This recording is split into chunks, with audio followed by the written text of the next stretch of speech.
Hello, and welcome to the Brutal Iron Gym Podcast, where our goal is to cut through the BS and deliver the brutal truth about topics related to health and happiness. Today's podcast number 1958.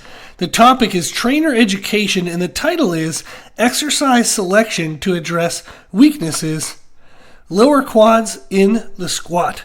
That is an incredibly long title, but I like the specificity in that you know exactly what you're going to get. And I want to keep this kind of exercise selection to address weaknesses category going because I have a couple topics I want to cover due to some conversations I got into with a recent client and then also some trainers I've been working with who are getting into training people for powerlifting. So I've coached people for powerlifting for a while. I've helped people get elite totals from the first ever meet. They never did one before. We got all the way to an elite total. It helped people get tons of state records, some national records, top, whatever placements. It's been fun. It's been very fun. Got to travel a lot, help a lot of people, doing a lot of really cool things, and I really, really, really love it. So one of the things I enjoy about it is the ridiculous, fun, nuancey details that come into play when you're trying to create the quote-unquote perfect program for people. I get addicted to that. The perfect program is what they will follow, meaning you have to make sure the person can actually do it. That is the be-all, end-all of programming, is they have to be able to do it so that way you can actually get some results. But when I think about the perfect program, it comes into mind exercise selection, such as if I notice people have weak lower quadriceps. I'm going to explain how you know that in a second. I want to know what exercises not only target those muscles, but specifically for each individual client, which of those exercises would be best. And there is an enormous world just in that one little topic. So I thought it'd be fun to dive into this. One of my recent clients asked about this, so I figured I'd go into it so that way they can understand to some degree what the choices I was making in their programming. So I assessed their weaknesses in squat, bench, and deadlift. I believe they've competed before in powerlifting, and they're really strong. And I noticed that in their squat and deadlift specifically, their lower quads were weak, and their upper hamstring connections were weak. And the upper hamstring connection was going to impact them in their conventional deadlift. And it was still impacting stability and stuff in squats, but overwhelmingly the main issue with squat was the weaker quadriceps down by the knees. So I want to touch on that in today's podcast, and then I'll come back in another podcast and talk about the upper hamstring connections. Now, when we think about the weaknesses, it doesn't necessarily mean the person's weak. It's just we're talking about a muscle being weakest of a group. So somebody can be very, very strong. They can be, squatting 600 plus, deadlifting 600 plus, benching 400 plus. They can be very, very, very strong, and they're still going to have weaknesses. So again, it doesn't mean you're weak. It just means we found a couple muscles that if they were stronger, the whole system would be better. So that's what we want to do. Now, how can we tell in someone's squat if they have weak lower quadriceps? Well, we have to assume, with everything I'm going to tell you in the rest of today's podcast, we have to assume that they're squatting with vertical bar path. So if you're doing this for you or for a client, you want to view the squat directly from the side or as much from the side as you can get. And then you don't have to have one of those fancy apps that draw like a line that follows the bar path. You can simply just use like an editing video thing and make a line on it. I've actually slid a piece of paper in front of the cell phone. When I was filming a client, I'll film on their phone so that way they have the data, the video on their phone that they can look back over. So I'll set up the camera, coach them, talk about them, maybe spot them, and then after they do a lift, I'll slide a piece of paper over the visual of the camera of the video, and I'll line the piece of paper up with where the bar was when they started their squat. And I'm like, can you see then as you squat, we want that bar to follow straight down the piece of paper and straight up. Now, that is actually really challenging for a lot of people. Overwhelmingly, the majority of people do not have a vertical bar path. So the clients that I work with that have already established a vertical bar path, and then we're working on fun nuances past that, they're pretty elite level clients. They already have elite totals, or they're damn near elite totals. They're very strong. They're usually squatting well over 1.5 times their body weight, getting up over 2 times their body weight. They're very, very strong. So most people, they have to address that bar path first. Podcast 1750 is a training podcast titled Correcting Forward Bar Path and Barbell Squats. So if you see you have a forward bar path, still listen to the rest of today's podcast because it will help, but you do have to address that bar path before anything else helps. So you definitely want to get into podcast 1750. We also then have to assume that their squat stance matches their hip structure. Sometimes people will have the fault that I'm going to explain, which is a change in torso angle, simply due to the fact that their stance doesn't match their actual hip structures. So they learn from somebody who told them to stand like ultra wide stance, and that just doesn't work properly for their hip structures. Or you learn from somebody that does an ultra narrow stance, and that does not work for your hip structures. So you want to know if you have the right squat stance. And in a sense, that means you're not jamming your femurs into the outside edge of your hip sockets. That's probably not going to be ideal. Or you're not pinning your legs in together in a very unnatural way. You want to have your femurs kind of centrally located in the hip socket.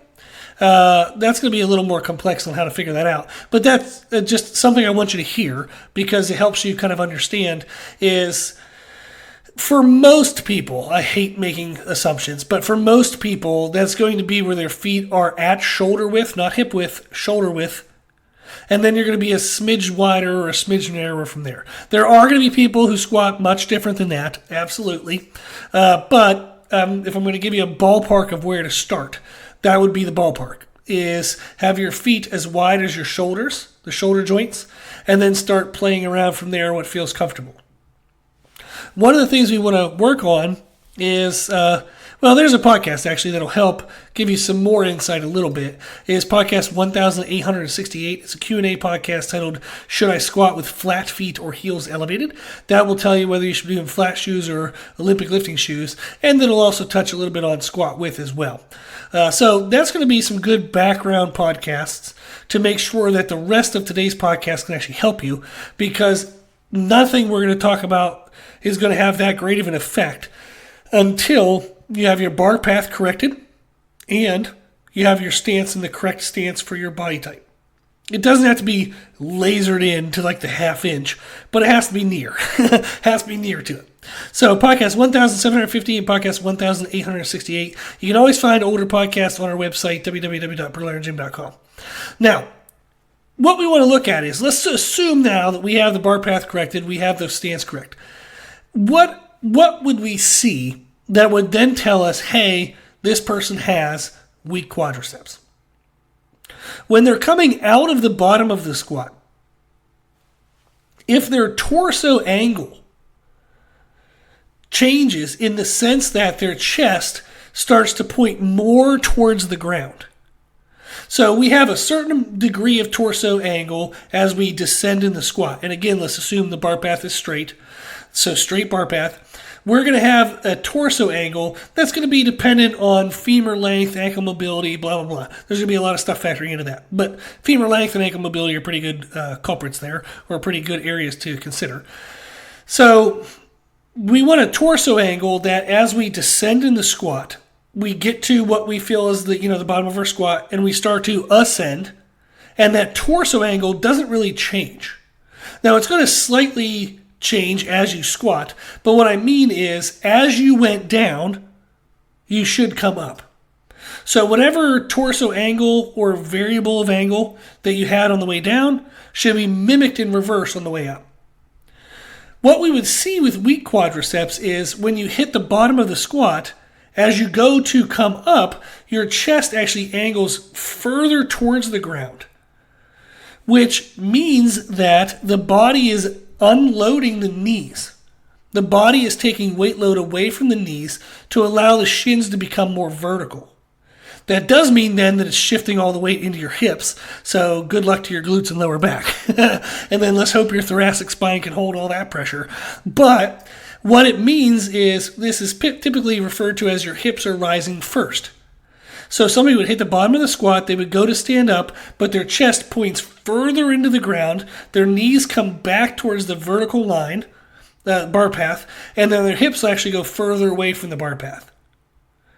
If we see that, it's an indicator that we have weak quadriceps. If you take that person and you strengthen their quadriceps, and you teach them the cue of kind of pushing back into the bar, and the cue for that is we want to push ourselves back into the barbell. You want to push your head and your chest back into the barbell as hard as you're also pushing up. So a squat is not a down and up. It's a down, leaning back into the bar, and then an up, driving back into the bar. So our mechanics are actually at a slightly diagonal force load to counter the bar trying to push us forward. Very weird, because we don't see it visually when we watch ourselves squat.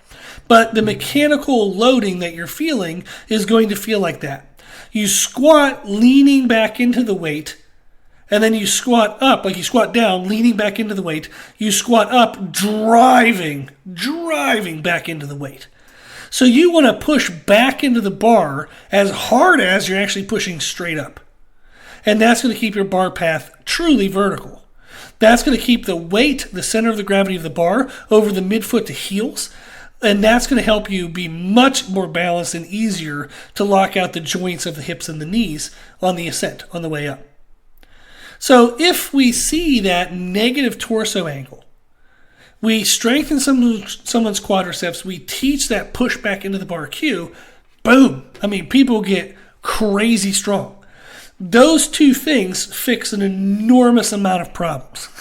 So when you have people do that, I mean, I've had males, females squat well over 2 times their body weight, 3 times their body weight once we started figuring this out. So they were getting pushed forward on the very bottom, like the bottom 1/4 of the descent. So on the bottom 1/4 of the descent, the way down, you'll see their bar path is down, straight, and then it juts forward. We have to fix that.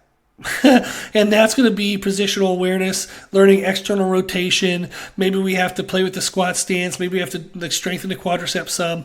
We're going to fix that. Once we fix that, and we then teach them how to push back into the bar. I have a 132-pound female who's just squatted 325, like a warm-up today. That was actually pretty cool to see. She's done it in a meet before, but it looked crazy easy today. I have a 148-pound male who squats over 500 pounds, 165-pound male who's about to be squatting over 550.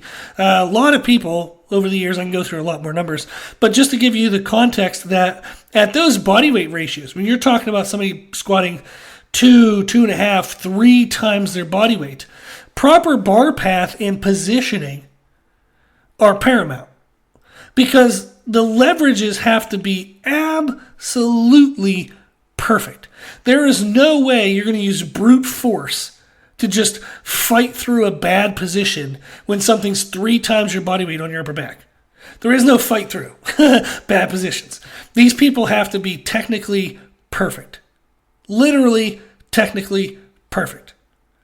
How we do that is making sure there are no weak links. So if we see that negative torso angle change, we're going to hammer their quadriceps and really revisit that pushing back into the bar cue. One of my clients, she's a top-level country manager for CrossFit, and we're working on rotating her elbows harder down towards the ground as she drives up out of the bottom of the squat to make sure that her shoulders don't roll forward, which commonly happens for people is their body's going to release some of that thoracic positioning to try to keep the hips from having to shift further back from the bar path line. So they're going to essentially curve their upper back to try to keep their hips close. Well, then bye-bye to your upper back. It's going to be freaking annihilated. And you're likely going to stall halfway up or just having a ridiculously painful, miserable upper back, and you're going to get kind of folded over. So for her, she does a great job of pushing back into the bar. And then we also added in the really incredibly hard force of driving her elbows like she's trying to jam her elbows into the ground, like she wants to point the tip of her elbow directly into the ground as she's coming up in the squats. And when she gets that right, she's smoking some weights. So it's very fun, very exciting to see. So we go through those cues, and it makes people a lot stronger. Now, other than those positional cues, strengthening the quadriceps to just increase overall physical capacity strength is absolutely necessary when you see that fault, that negative torso angle change. So 3 basic considerations, and there are unfortunately a lot more, way more than I would cover in a single podcast. But 3 that I'm going to cover in today's podcast are what do we choose to target their quadriceps? It depends on time away from competition, lower back recovery, and whether you want to reduce or include other factors. Now, we're going to visit those in deeper details, but there's also about a million other things you'd think of, and that can be whether you want to address, do they have a stability problem or a strength problem? What equipment do they have available? Are they technically proficient to understand complex movements, or are they not? What's their overall recovery capacity? How well do they eat? How well do they sleep? How well do they manage stress? Their training time. Are you able to extend their training time and have that be okay? Or do you have to minimize their training time when you make substitutions? So there's even more than that, but just to give you the idea that there's a lot that factor into what exercises I choose when I'm looking at somebody's program. But the 3 that we're going to spend more time into today are time from competition, lower back recovery, and whether we want to include or reduce other factors. Time from competition. If they're really close to their powerlifting meet, well, then we can't substitute barbell squats for something else because they need to dial in their technical proficiency going into the meet. So you have to leave the barbell squat alone, and then in the accessories after squats, you would choose things that are non-squat variations, that are movements that involve a very uprighted torso.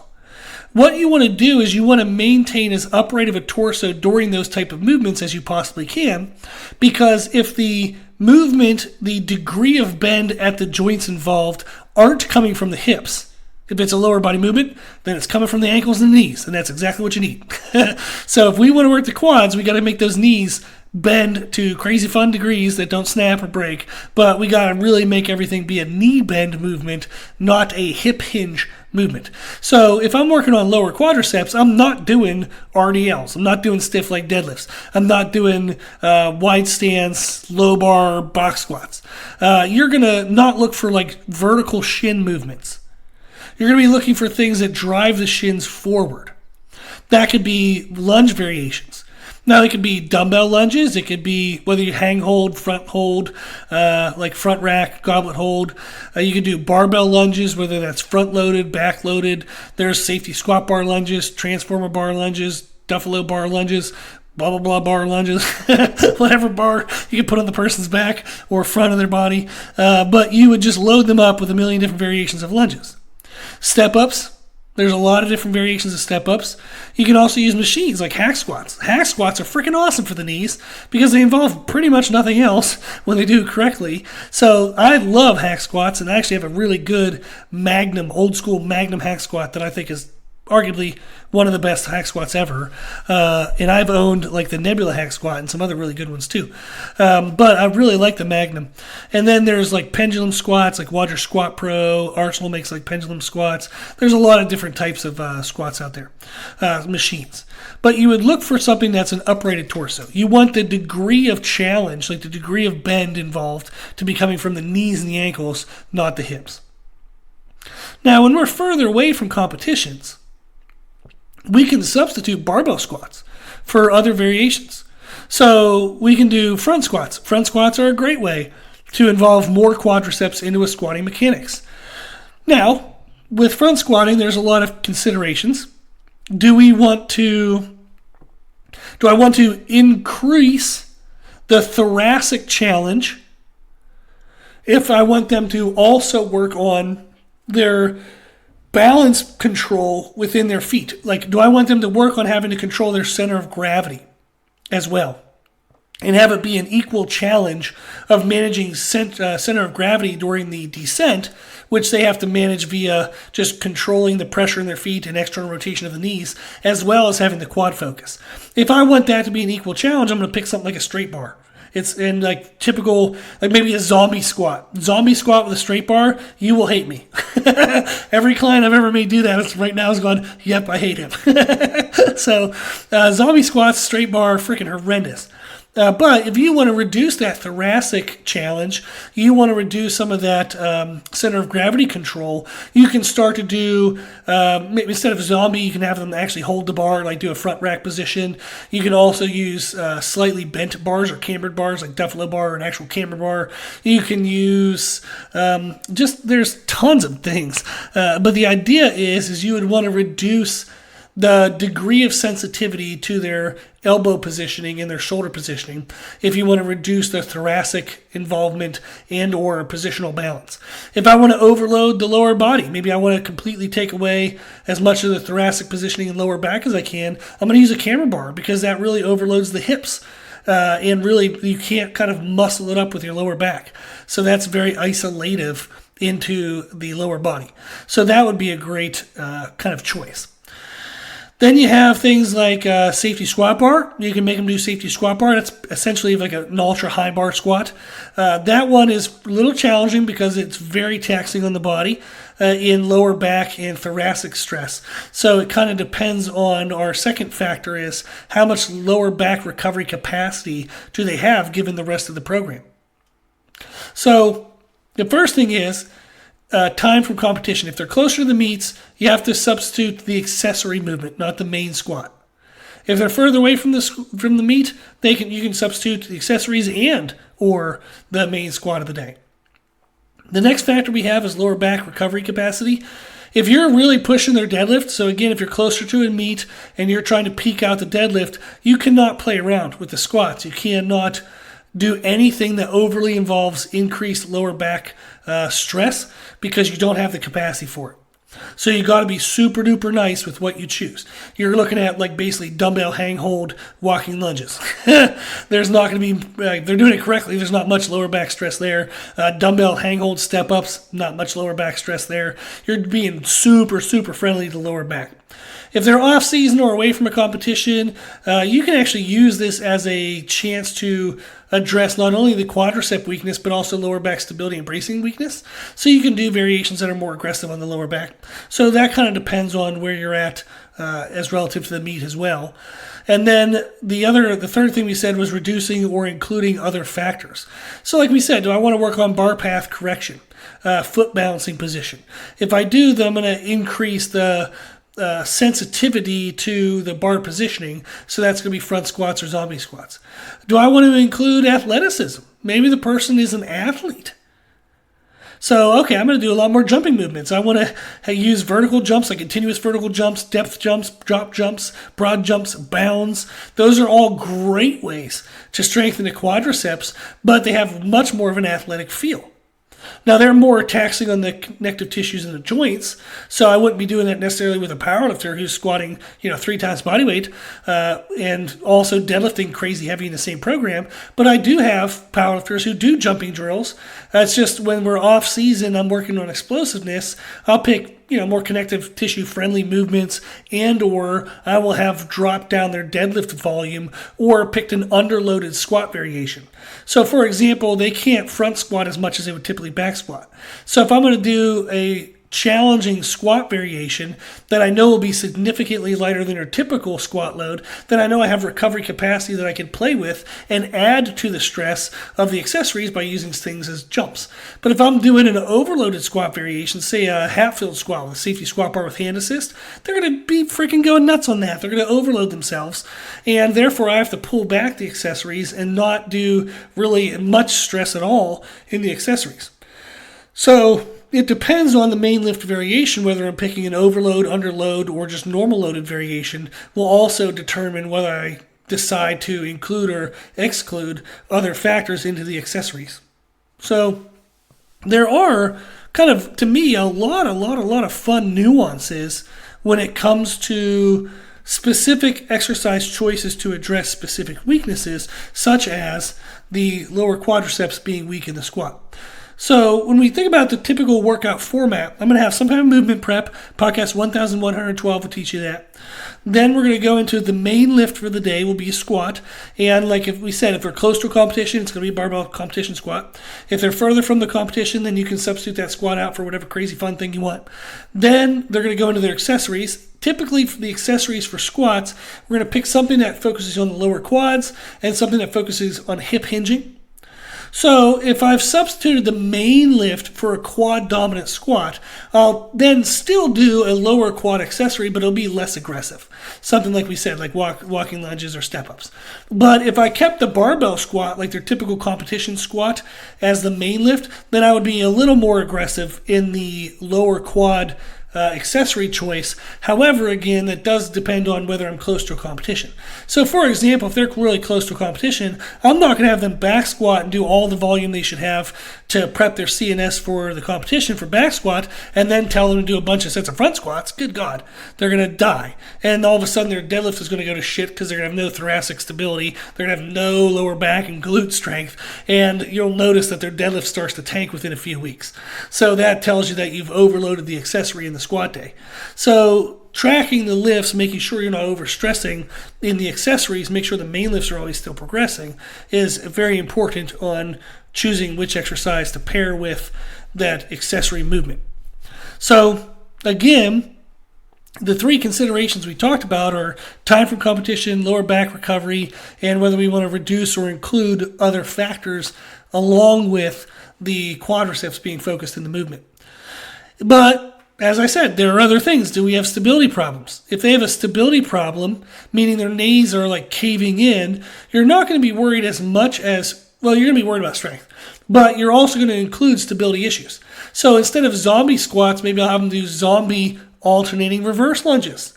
Again, some of my clients are going, oh yeah, that jackass did that to me. So that's a horrible exercise, absolutely horrible exercise. But it's fantastic for not only quad strength, but quad stability, like knee stability. And that's essentially coming from the hips. But if you want to include that stability factor, you would factor that into the type of exercise that you would choose to where you're actually focusing on strength, but also including a stability component.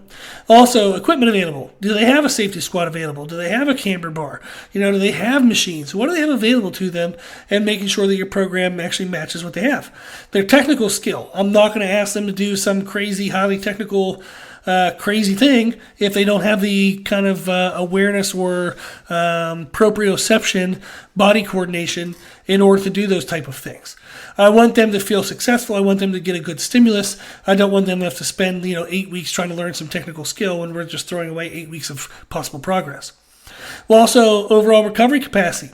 If they're inconsistent with their food, their sleep is kind of a mess, and they're a hot mess when it comes to stress, I will have to choose less aggressive and therefore less progressive movements, but I need them to progress, not beat the crap out of them and have them quit or burned out or get injured. So if they're not eating properly, I cannot program them to the max capacity of what their body can actually do because they're not giving it max recovery capacity. They're not giving it the maximum fuel. They're not giving it the maximum of what they can give. So therefore the program can't be trained to the max. So you have to factor in their food, their sleep, and their stress management. We also look at training time. So for example, if somebody has a very limited time, you don't want to set up some crazy thing that they have to get out specialty bars and bands and all this extra equipment for. You want to make it streamlined, something fast, something quick, something proficient. You can also, if you choose to, when they're further away from meets, you could choose to have the main lift and the low quad focused accessory just be the same thing. So that will shorten the workout up a little bit, give them back a little bit of time, especially if you're making them learn some kind of new weird squat variation. So that way they have more time to watch videos, practice technique, and just not feel so rushed during the workout. So those are some components that we would consider when trying to choose the best exercise for the individual or ourselves if we want to focus on quad strength specific to our squats. So again, if you notice a negative torso change coming up out of the bottom of the squat, we want to make sure our bar path was straight and vertical on the descent. So again, that's podcast 1750. We want to make sure our stance width is correct. That was podcast 1868. And then we would make sure that we focused on more lower quad specific movements, whether that's substituting the main lift squat variation or including that into the accessories. And again, that will be typically squatting or lower body movements that have a more uprighted torso position as compared to a hip hinging style movement. You want to let the shins move. You got to let them move. If something is an exercise that keeps the shins vertical, it's probably not working the quadriceps very well. You could name, sissy squats. That's for the quadriceps, but your shins are vertical. Yeah. But it's very unlikely you're going to build, 3 times bodyweight squat off sissy squats. I know that there are people that would, you never know, blah, blah, blah. But in general, 99.9% of the time, you're going to want to choose something that has the shins being angled forwards during the movement, so that way you're getting a stretch and a loading capacity challenge into the knee joint, and that's going to target those lower quadriceps. Okay, so I love this kind of stuff. I feel like maybe this might be like too super nuancy, and people might not like this kind of stuff in a podcast because it can get a little mind-numbing. This stuff rejuvenates me. Like, I'm fired up now. But if you like this kind of stuff, let me know, and I'll make more podcasts like this. If you hate this, please let me know that, so that way I don't keep making these and you hate them. But I do often wonder how advanced to get into these podcasts, and I'm assuming that the proper amount would be sometimes getting advanced, sometimes intermediate, and sometimes beginner. I probably err too much on the side of the beginner because I feel like a lot of people are just messing up beginner things. But I would love to get into the advanced stuff more if people are interested. Let me know. You can always shoot me a message on our website, www.brutalirongym.com. You can go there for all of our services, a bunch of free information we have, free programming, a whole bunch of stuff for nutrition, free videos, tons of stuff on the website. And then you can always shoot me a message from the website on the bottom of the homepage. Again, it's www.brutalirongym.com. Okay, if you like the podcast, please share the podcast. This would be a great one to share if you think like, holy crap, this covered a lot of really weird, nuancy, fun stuff that I don't hear a lot, that I think a lot of people would love to hear. Please share this one. Let people know that like some fun details are in here. But I do appreciate anybody sharing the podcast, whether you share it via word of mouth or social media. But if you do share it, I appreciate it because I believe that if somebody is new to the podcast, they can find benefit in their life from the podcast. So I would hope that they can find the podcast to get that help. So thank you for sharing the podcast if you do. If you like the podcast, please consider donating to support the podcast, which you can do on our website. Also, if you like the information we share in the podcast, you can find more from us on our social media channels. You can find us and follow us on Instagram and YouTube under the name Brutal Iron Gym. As always, I hope this was helpful, and thank you for listening.